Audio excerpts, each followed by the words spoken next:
మనము ఎవరినైనా ఆరాధించవచ్చు, పూజించవచ్చు, వెంబడించవచ్చు. ప్రతి మనిషి కూడా.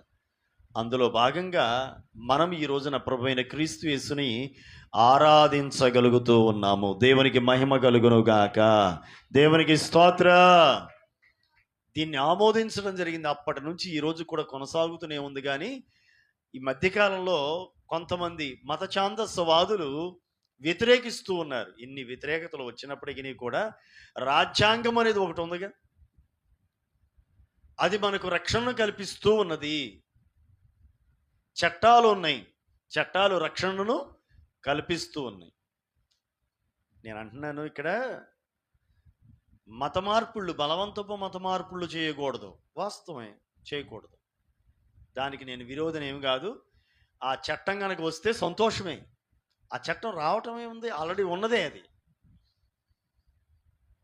బలవంతంగా ఏమీ చేయకూడదు, ఇష్టపూర్వకంగా.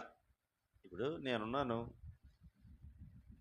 నా ఇష్టపూర్వకంగా నేను ప్రభువైన క్రీస్తు యేసుని రక్షకుడిగా అంగీకరించా.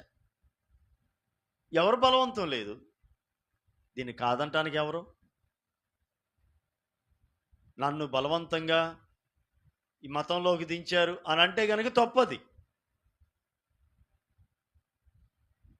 కాబట్టి దీని విషయంలో మనం కంగారు పడాల్సిన పనే లేదు. క్రైస్తవ లోకం కంగారు పడాల్సినటువంటి అవసరం లేదు. భారత రాజ్యాంగం ఇచ్చింది మనకు ఒక ఆధిక్యతని, మనకు స్వతంత్రం ఇచ్చింది. దేనికి స్వతంత్రం? నీకు ఇష్టమైన ఆరాధ్య దైవాన్ని నీవు వెంబడించవచ్చు అని. అది నీ ఇష్టం. నీ హృదయపూర్వకంగా మనస్ఫూర్తిగా నువ్వు వెంబడించగలిగితే చాలు. బలవంతంగా ఏమక్కర్లేదు అని రాజ్యాంగం చెప్పింది. బలవంతంగా అయితే కంగారు పడాలి. బలవంతంగా మతం మారితే అప్పుడు రాజ్యాంగ విరుద్ధం, చట్ట విరుద్ధం. అది కేసు, అది వేరే విషయం. బలవంతంగా ఎవరు మారుతున్నారండి? ఎవరు మార్చుతున్నారండి? బలవంతంగా బాప్తిస్మాలు ఇవ్వడానికి కుదురుతుంది? అసలు బలవంతంగా ఎక్కడ కుదురుతుంది? ఎవరెత్తున్నారు అసలు?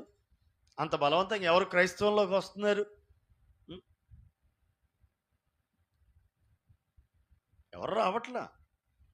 బలవంతంగా ఒక వ్యక్తిని మార్చగలమా? బలవంతంగా ఒక గదిలోండి ఇంకో గదిలోకి తీసుకెళ్ళగలవా అసలు నువ్వు? బలవంతంగా ఒక వ్యక్తికి ఏదన్నా ఒక చుక్క మంచినీళ్ళు తాగించగలవా మనం? బలవంతంగా ఒక ముద్ద అన్నం పెట్టగలవా మనం? అలాంటిది బలవంతంగా ఒక వ్యక్తిని క్రైస్తవంలోనికి తీసుకొచ్చి ప్రతి ఆదివారం మందిరానికి, ప్రతి ఆదివారం దేవుని సన్నిధికి వచ్చి పాటలు పాడి వాక్యం విని, ఏమండి బలవంతంగా ఇవన్నీ జరుగుతున్నాయా? బలవంతంగా వచ్చారు మీరందరూ? లేదే. బలవంతంగా తీసుకురావాలంటే కనుక ఇదంతా నిండిపోతుందిగా. పిల్లలను కూడా మనం తీసుకురాలేమండి బలవంతంగా. బలవంతంగా ఏం చేసేది కాదు ఇది. ప్రతి ఒక్క వ్యక్తి మనసారా ప్రభువైన క్రీస్తు యేసును అంగీకరిస్తున్నారు, ప్రభుని వెంబడిస్తూ ఉన్నారు. ప్రియమైనటువంటి దేవుని పిల్లలారా, బానిస సంఖ్యల నుంచి ప్రభువైన యేసు విడిపించాడు. విడిపించిన దేవుడు ఏం చేస్తున్నాడు తెలుసా? మనకంటూ కొన్ని నిబంధనలను ఇస్తూ ఉన్నాడు, కొన్ని కట్టడలు ఇస్తూ ఉన్నాడు.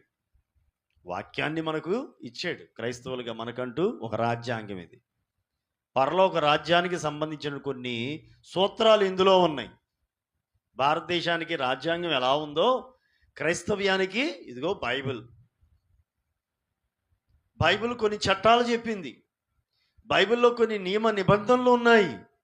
వాటిని ఖచ్చితంగా మనము అనుసరించాలి. బైబిల్ని ఎలాగైతే మనం ఖచ్చితంగా అనుసరించవలసి ఉందో మన భారత రాజ్యాంగంలో ఉన్నటువంటి ఆ చట్టాలను కూడా మనం అలాగనే గౌరవించాలి, వాటిని అనుసరించాలి. దానిలో ఏమాత్రం కూడా తేడాలు. అది మన కోసమే, మన కోసం. బైబిల్ గ్రంథం మన కోసమే. పరలోక రాజ్యం చేరాలంటే ఏం చేయాలి అనేది ఈ వాక్యం మనకు బోధిస్తూ ఉంది. ఈ వాక్యం మనకు బోధించేది అదే. నియమాలు ఉన్నాయి, నిబంధనలు ఉన్నాయి, కట్టడలు ఉన్నాయి.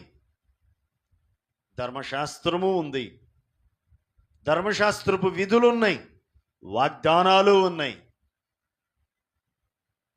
అర్థమైందా? వాగ్దానాలు ఉన్నాయి.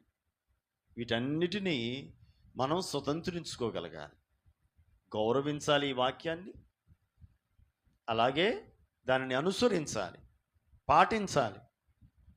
అప్పుడు అందులో ఉన్నటువంటి ప్రతి వాగ్దానం, ప్రతి దీవెన మనము పొందుకోగలుగుతాము, అనుభవించగలుగుతూ ఉంటాము.